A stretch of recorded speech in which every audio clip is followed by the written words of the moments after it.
wabarakatuh. Selamat pagi anak-anak. Alhamdulillah ya, hari ini kita dapat berjumpa lagi. Nah, materi hari ini kita akan belajar tentang tematik dan hafal bahasa Inggris. Namun sebelum kita mulai, hari ini Budian ingin mereview tugas kalian, khususnya ketika kalian membuat cerita atau membuat artikel. Caranya bagaimana, Bu? Caranya hari ini sebelum kita belajar yang lainnya, Budian ingin kalian belajar tentang penggunaan tanda baca. Nah, kita lihat ya, Nak. Tanda baca. Apa sih tanda baca itu? Jadi, tanda baca adalah tanda yang digunakan dalam sistem ejaan, yaitu bahasa Indonesia. Dan setiap tanda baca mempunyai fungsi yang berbeda-beda. Sedangkan penggunaan tanda baca sendiri diatur di Pedoman Umum Ejaan Bahasa Indonesia. Ada yang tahu apa saja macam-macam tanda baca itu? Coba. Kalau kalimat tanya menggunakan tanda apa? Kalau kalimat perintah menggunakan tanda apa? Dan kalimat berita menggunakan tanda baca apa? Nah, hari ini kita akan belajar tentang macam-macam tanda baca. Yang pertama ada tanda titik. Digunakan pada akhir kalimat berita untuk singkatan, gelar, atau angka-angka. Contohnya coba kita lihat. Nah, setelah angka 1 dan 2 perhatikan di situ menggunakan tanda titik. Profesor titik, Haji titik. Jadi titik digunakan untuk tanda gelar.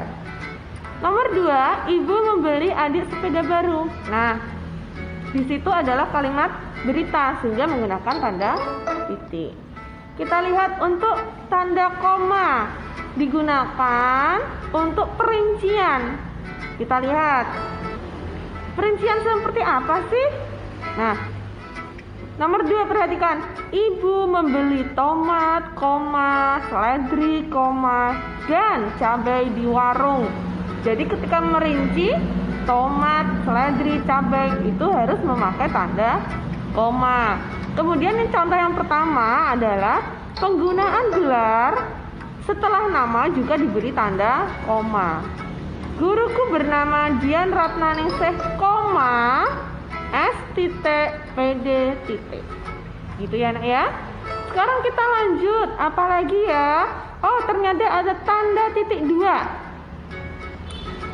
Tanda titik 2 ini contohnya seperti apa sih, Bu? Nah, jadi tanda titik 2 itu digunakan untuk perincian, tetapi lebih rinci. Misalnya, mereka memerlukan perabotan rumah tangga. Perabotan rumah tangga yang apa saja yang diperlukan? Nah, di situ dikasih titik 2. Perbedaannya dengan tadi itu tidak ada rinciannya. Jadi langsung ibu membeli tomat, koma, cabai, koma.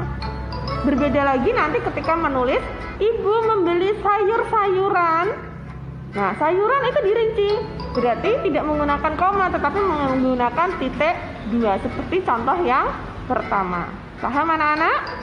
Kemudian yang kedua adalah tahap penelitian, yaitu nah ini dirinci A, B, C, D sehingga menggunakan titik 2.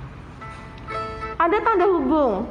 Tentu saja hubung berarti fungsinya menghubungkan. Contohnya kita klik. Nah, contoh tanda hubung. Juara 1 sampai 5. Itu ya, menghubungkan. Atau yang nomor 2 sebagai kata ulang. Misalnya, mari kita menjaga keamanan desa bersama-sama. Nah, itu menggunakan kata ulang. Misalnya anak-anak. Kemudian laki-laki, kupu-kupu, semua itu menggunakan kata hubung. Kita menggunakan lagi materi ternyata tanda seru. Nah, kalau ini sudah banyak yang tahu ya. Tanda seru dan tanda tanya. Kalimat seru berarti untuk kalimat perintah.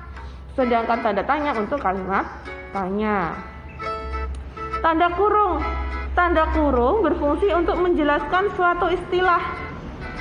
Nah, contohnya Sajak Tranggono yang berjudul Ubud. Nah, Ubud kalian tahu nggak? Tidak kan? Nah, karena itu dijelaskan dalam tanda kurung. Ubud itu adalah nama tempat yang terkenal di Bali. atau digunakan untuk istilah-istilah yang belum diketahui atau sudah diketahui. Misalnya singkatan KTP. Warga baru itu memiliki KTP. Apa itu KTP? Tanda kartu tanda penduduk. Diberi tanda huruf. Oke. Sedangkan tanda petik adalah tanda yang digunakan dalam kalimat dialog. Ya. Yang suka membaca naskah drama, suka percakapan. Nah, ini contohnya. Jadi dalam kalimat langsung terdapat kalimat atau tanda petik. Itu anak-anak. Nah, dalam APK ini juga Budia menyediakan evaluasi atau latihan belajar. Coba kamu klik saja evaluasinya. Nah, cukup kamu tekan atau kamu pilih salah satu jawaban yang menurut kamu benar. Misalnya Budia nomor 1 pilih A, oh salah. Nomor 2 Budia pilih C, oh salah. Nah, cukup ditekan-tekan saja seperti itu. Nanti akan muncul skor terakhir. Nah, berarti hanya satu. Jawaban 1 dikali 20. Jika jawaban 5, maka kalian mendapat nilai 100. Silahkan ini coba kamu kerjakan. Ini ya, evaluasi ya. Nah, bisa ya. Hanya tinggal diklik-klik saja, ditekan-tekan saja. Oke? Ini sebagai untuk latihan. Sampai 5. Nah, begitu anak-anak. Terima kasih untuk waktunya hari ini. Silahkan ini dipelajari. Kamu buat latihan soal. Kemudian nanti di skor akhir ini silahkan di screenshot.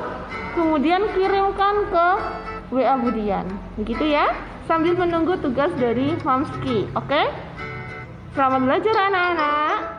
Sekian dari Budian. Wassalamualaikum warahmatullahi wabarakatuh.